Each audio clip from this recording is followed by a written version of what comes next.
ऐसे में किसी मरीज की हालत फिलहाल गंभीर नहीं है। जुकाम, खांसी, स्वाइन फ्लू के प्रमुख लक्षण जो हैं वो इन सभी में पाए गए हैं। और सेक्टर 39 जिला अस्पताल में सॉल्यूशन वार्ड, आइसोलेशन वार्ड में इन्हें रखा गया है। आईसीयू के 20 बेड भी रिजर्व किए गए हैं।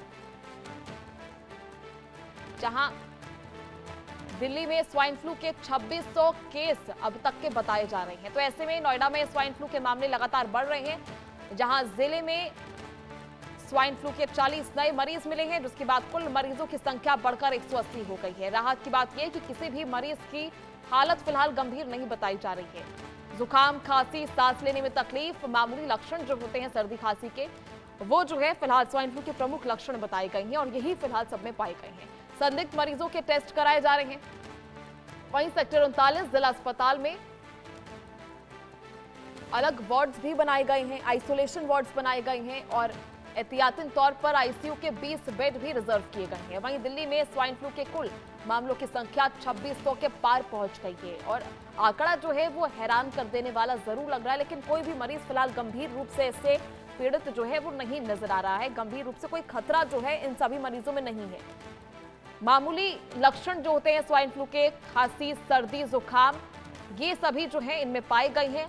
स्वाइन फ्लू के बढ़ते मामलों से लेकिन काफी ज्यादा चिंता जो है बढ़ी हुई है। दिल्ली की बात कर ले तो ये संख्या जो है 2600 के पार पहुंच चुकी है और ये आंकड़ा लगातार बढ़ रहा है। ऐसे में 40 नए मरीज जो हैं वो और लगातार संक्रमण का दर भी बढ़ रहा है। तो स्वाइन फ्लू के बढ़ते मामलों से पूरी तरह से दिल्ली एनसीआर क्षेत्र में अलर्ट मोड पे है।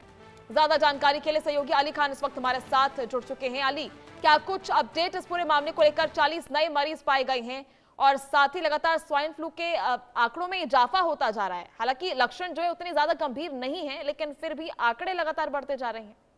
बिल्कुल, स्वाइन फ्लू के मामलों में लगातार बढ़ोतरी देखने को मिली है। पिछले कई दिनों में करीबन 100 से ज़्यादा जो स्वाइन फ्लू के नए मरीज सामने आए हैं। अब स्वाइन फ्लू के मरीजों की अगर गौतम बुद्ध नगर जिले में बात करें तो 180 के आसपास अब संख्या पहुंच चुकी है। और जो नए 40 मरीज आज सुबह जो सीएमओ ने बताया कि नए 40 मरीज आइडेंटिफाई हुए हैं स्वाइन फ्लू के। अब उनका सबका आरटीपीसीआर टेस्ट किया जा रहा है। साथ साथ ही जो तमाम जो स्वाइन फ्लू के मरीज हैं उनमें जो माइल्ड लक्षण सब तमाम मिल रहे हैं, मतलब नॉर्मल खांसी, जुकाम, नाक बहना, आंखों से पानी आना, तब खांसी, ये तमाम लक्षण देखने को मिल रहे हैं। कोई बड़ा माइल्ड लक्षण नहीं है, कोई गंभीर बीमारी से कोई भी नहीं जूझ रहा है। तमाम जो मरीज हैं उनके लिए अलग आइसोलेशन वार्ड का भी इंतजाम किया गया है जिला अस्पताल में। साथ साथ 20 आईसीयू बेड का भी अलग से इंतजाम करके लिए उनके लिए रिजर्व रखे गए हैं कि कोई पेशेंट अगर गंभीर रूप से बीमार होता है तो उसके लिए तमाम सुविधाओं का वहां पे इंतजाम किया गया है। साथ साथ ही जो वैक्सीन है 200 वैक्सीन को भी मंगा लिया गया है जिला अस्पताल में। अगर किसी को जरूरत होती है तो उसे वो वैक्सीन भी दी जाएगी। तो तमाम ऐसी चीजें हैं जिनका इंतजाम जिला अस्पताल कर रहा है।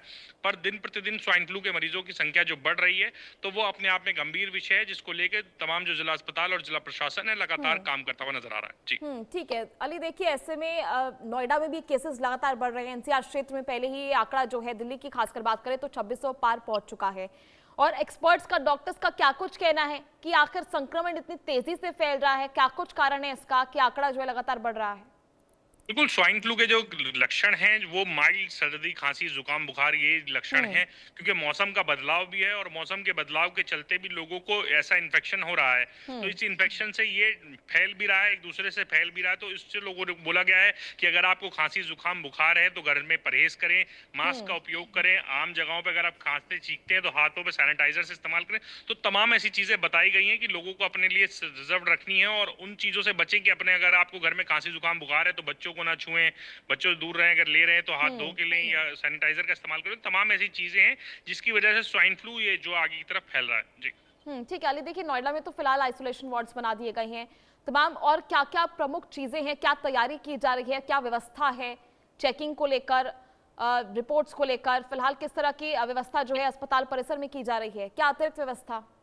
बिल्कुल, तमाम व्यवस्थाएं अस्पताल परिसर में की गई हैं। बिल्कुल एक आइसोलेशन अलग से वार्ड बनाया गया है जो सिर्फ स्वाइन फ्लू के मरीजों के लिए वार्ड बनाया गया है। साथ साथ ही उसके अलावा जो है 20 आईसीयू बेड्स का भी अलग से रिजर्व करे गए हैं। जिला अस्पताल में 20 आईसीयू बेड अलग से रिजर्व करे गए हैं जो सिर्फ स्वाइन फ्लू के पेशेंट्स के लिए होंगे। साथ साथ ही जो वैक्सीनेशन है 200 अलग से वैक्सीन मंगा के रखी गई हैं स्वाइन फ्लू के, जो आईसीयू में और वार्ड्स में अवेलेबल हैं, स्टोर्स में अलग अवेलेबल हैं। तो जो लोगों को जिन्हें जो गंभीर बीमारी से जूझेंगे उन्हें वैक्सीन देने की भी सुविधा जिला अस्पताल में रखी गई, साथ साथ ही RT-PCR टेस्ट की भी व्यवस्था की गई है और पूरे जिले भर में जितने भी अस्पताल हैं उनसे एक डेटाबेस भी कलेक्ट किया जा रहा है। जितने मरीज उनके यहाँ भी पहुंच रहे हैं उनका डेटाबेस भी कलेक्ट किया जा रहा है, उन्हें भी जो सुविधाएं मुहैया करानी है वो भी उनकी तरफ से तमाम मुहैया कराई जा रही है। ठीक है अली, देखिए ऐसे में आप पिछले दिनों जो है जेपी नड्डा ने भी इस पूरे सिनेरियो को लेकर समीक्षा की थी, इस पूरे हेल्थ सिनेरियो को लेकर उनके द्वारा समीक्षा की गई थी, सभी चीजों की व्यवस्था जो है जांची थी उन्होंने। पूरे एनसीआर क्षेत्र की बात कर ले तो उसको लेकर उन्होंने अलग से एक बैठक की थी। तो ऐसे में क्या कुछ चीजें जो है आगे आने वाले समय में प्रशासन द्वारा की जा रही है वो भी देखने वाली बात होगी। चलिए बहुत बहुत शुक्रिया, आप नजर बनाए रखिए, अभी के लिए जुड़ने के लिए बहुत बहुत शुक्रिया।